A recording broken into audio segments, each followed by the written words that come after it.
Okay, so we're already at video 2 and we're hopefully going to get through steps 3, 3A, and 3A1 in this video. Surf's Up Truck, Project 3.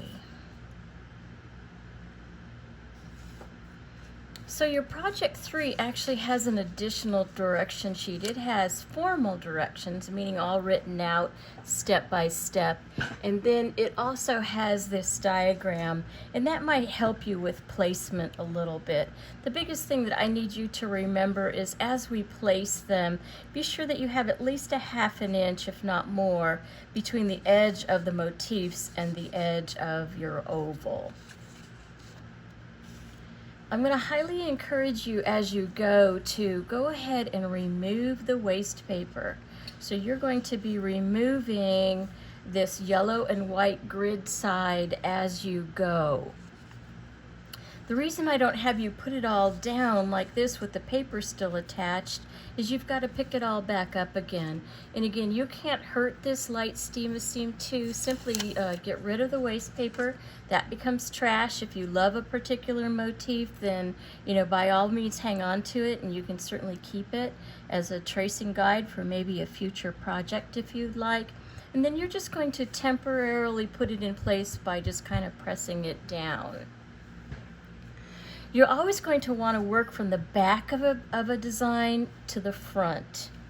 Probably not too super important what order we go in here, other than go from the back to the front. I'm going to place the wheels next, or actually I'm going to do one and you'll be on your own to do the other one. Again, the way I peel this is I just simply bend it, and usually the waste paper will lift away. Sometimes you will get a portion where I have put 2 pieces together and you've got to maybe get another piece off. I'm going to go ahead and do the front tire, and I'm guessing it's probably about a ½ inch. I'm going to use my finger as a guide away from the front bumper, and roughly it sits right through the center, meaning behind the tire is the center of the lower portion of the truck.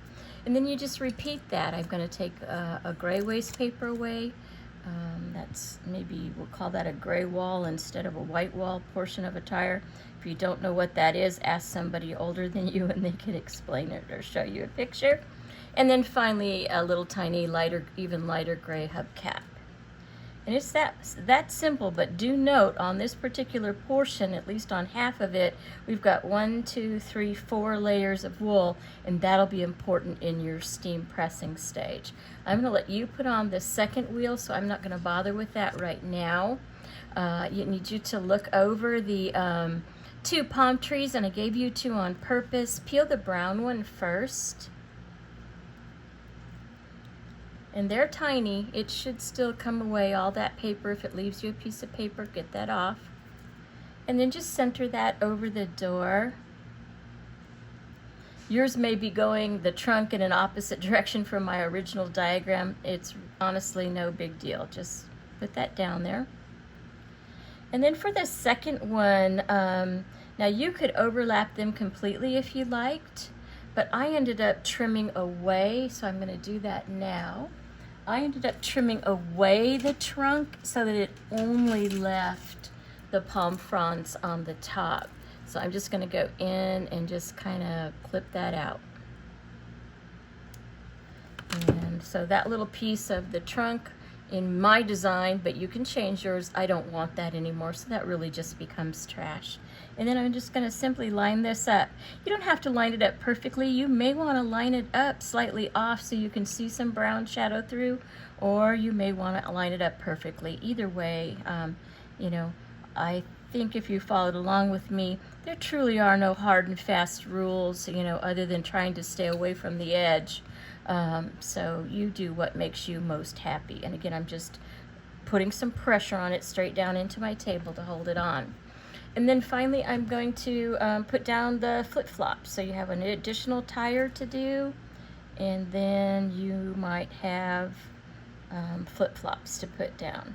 At any point, if there's something that you don't like, you edit it out. There's no law that says there have to be a pair of flip-flops right outside the truck door.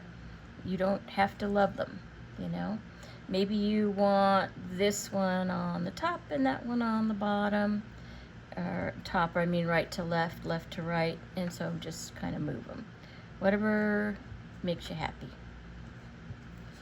All right, so that gets us through finger pressing the motifs in place. And I think that will cover it for this step. We're going to move on to the next one, to preparing the surfboard. It does take a little bit more effort, so that's why I've left it off so far, but it's coming right up pretty quick. Don't forget your other tire, stacked tire for the back of the truck.